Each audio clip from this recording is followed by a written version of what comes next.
This is a short video on navigating the Outliner and Keyboard Render Kits collections. Blender's Outliner lives in the top right corner of the interface and provides an enormous amount of control over your scene and your data. But first, a small Blender bug that might get in your way. The default behavior in Blender is to have only the Exclude from View layer and Visibility toggle enabled. This is easily remedied by re-enabling them in the Filter dropdown. When managing nested collections, the Exclude from View layer may forget the status of the subcollections. I'll give you an example here. These boards are turned off. Their subcollections are turned off. And if I turn off the top of the hierarchy here, I'll turn that off too. And then I turn it back on and then go in and enable one of these. Well, all the keycaps are gone. They're invisible. If you dig down into the drop down here, you'll see that the subcollection is not enabled. So let's enable that. And there's still some keycaps missing. So let's dig down further and re-enable those. And there we go, we're back to normal. But it'd be nice if that didn't happen at all. Okay, I went ahead and reset our scene to bring all the boards back. Now, in order to avoid this problem, we just leave this checkbox on the top of the hierarchy. The same would go for any of the others. The collection should be construction collection should be on, but really just leave the tops of the hierarchy, leave them on. It never seems to affect the kits for some reason, but you know, rather than roll the dice, we can leave that on and get the same effect from disabling these. So why not, right? And I haven't had a problem with those yet, remembering where it was.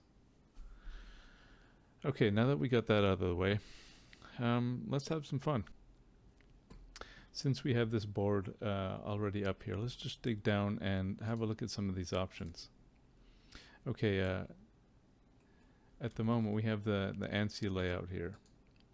I shouldn't be touching that, should I? And if we want to switch over to an ISO layout, we can just disable one and enable the other, and it fills up that space. Let me demonstrate one more time so you get an idea for what's happening here. Okay, and same with the bottom row. We have a bottom row option here to switch over to 7U spacebar and different configuration for the modifiers. And we also have a stepped caps lock. And those are the options I currently have in most of the boards, not all. There are a couple that won't change options. So I mean, that won't change. Well, the candy bar hardly has any, but I don't think you'll miss them. Okay, so next, let's look at what else we can do here. We have some extra layouts. For example, if you're bringing in a full keyboard, you can get started with the full layout. And what you're looking for here is that little cross-shaped handle. And that is the empty that controls all of the keycaps in this collection. And the full all of these will have the same options, the bottom row and the ISO and step caps, etc. already laid out. So you can bring in your own custom keyboard and move these around, and RX7, there we go, 7-degree angle. And that's how I would lay these out. Alt-R to reset the rotation, Alt-G to reset the position. Now, yeah, you can control all of these in one go. And once you have them positioned on your board, then you can start shuffling these around. Okay, well, probably I'll demonstrate that in another video at some point. I'll bring in a custom keyboard and show you how to move these around. But it's pretty simple. Okay, next let's look at our accessories. We have the desk mat, which you've seen, and at this point, and a USB cable. So as usual, you're just going by disabling and enabling them. If you decided to start using the other method, you can do it that way too. And then in our scene, we have our cameras turned off because, well, they make a mess in the scene, and you don't actually need, you don't really need the cameras showing to use them, so I keep them off. And the lights, we have different lighting setups. We have kit lighting and the old kit lighting, which is by the wayside now. And then we have board lighting 1 and 2. I really like board lighting 2, but you can make duplicates of these by just selecting it and right-clicking, go to duplicate linked, and that will maintain links. If you're making something all new, then you just duplicate collection, and much like we were doing with the keycaps in the object data video. You probably only want to enable one of these at a time. I don't suppose that needs to be said, but I'll say it. And here are our floors. There are plenty of floors, but they don't have sub-collections, so you're going to be using the 3 of these, which I've already shown. And down in construction, we've already seen this, that there's all the UV stuff. And since the top was disabled, we have the same problem. We have to go down and enable all of these all the way down. There we go, and we have the full UV set here. This is how I projected the UV. If we look a little further down the line here, we'll see the UV setup as well, which contains the UV camera. The UV camera is always available there, and I leave it unselectable so that you don't move it around, but really if you end up moving it by accident, you just need to Alt-G, reset the position, and just drag it up. It's an ortho camera, so it's not going to go astray. It doesn't matter how high you lift it up, because it'll be the same size. Before we go ahead and make something cool here, let's have a look at the other modes of the outliner. There's a little drop down here that allows you to set it into other modes, and the ones that I use most are the default, the view layer, but you also have Blender File, and Blender File, if you click on it, will list everything that's available in this file, whether it's images or meshes or shape keys or even text. And if you just can't find it in the default view in the outliner, then dig in here. It gives you a lot of power over collections and so on. For example, if I go into the UV scene, and then what I did was I ended up making a new scene here, and I went to collections and just linked that in. So the only thing in this scene is the one collection, and that's really handy. Next up is the orphan data. And orphan data is, for example, if you delete materials and there are leftover images that you just want to get the references out of the file, where you can purge those. You hit the purge button, and then you can get rid of them. Same with materials or shape keys or anything for that matter. They'll show up here if they don't belong to something else. And back to view layer. Okay, let's turn these off. Turn off the UV base and the UV setup, and back out of here. We'll leave construction, the top of the hierarchy. We'll leave that on, and then dig into boards, and let's have a look at our Nemui here and have a look at our options here.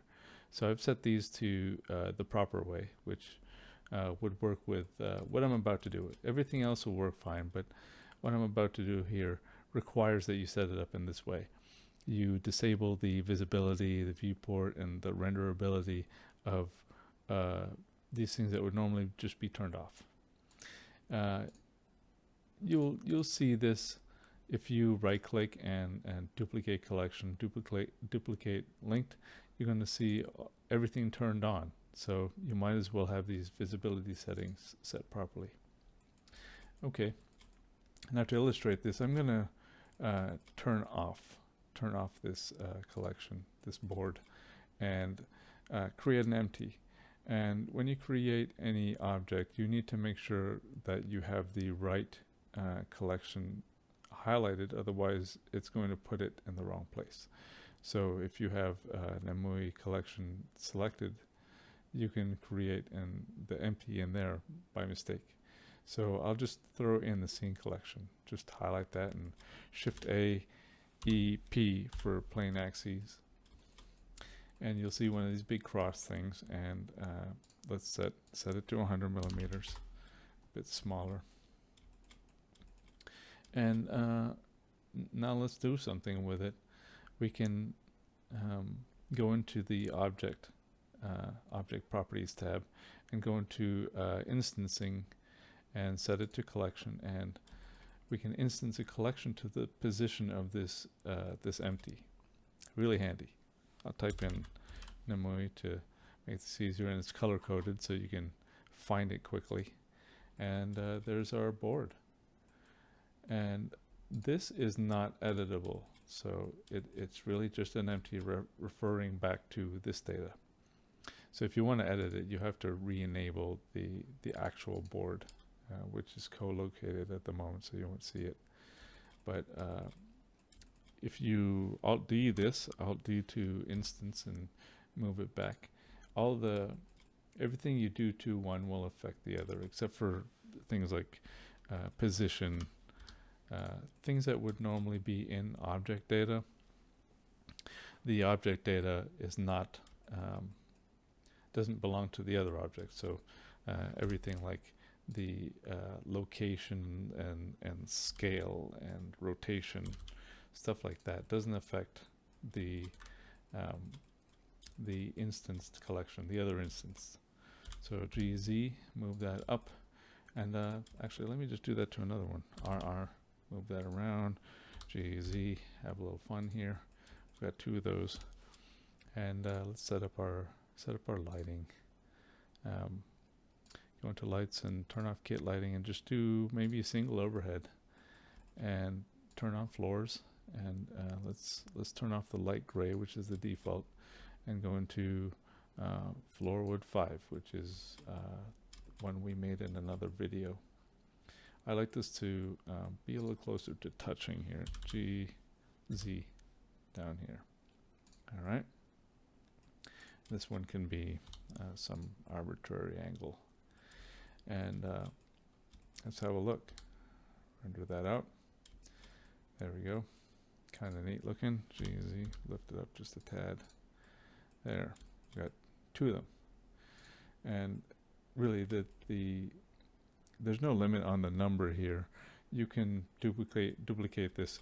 I actually made an image on Discord of 2,500 of the Namui boards duplicated in the same way, and it rendered in less than a minute. And that's because it was referring back to the same object data, so it didn't have to reload anything. It's referring back to a whole collection, so it's just recycling basically. And really that's it. Let's make a couple more. There we go. And it doesn't really slow it down too much. It will slow down eventually because there are more surfaces to bounce light around, but really that's about it. There. Good. All right. We'll see you in the next video.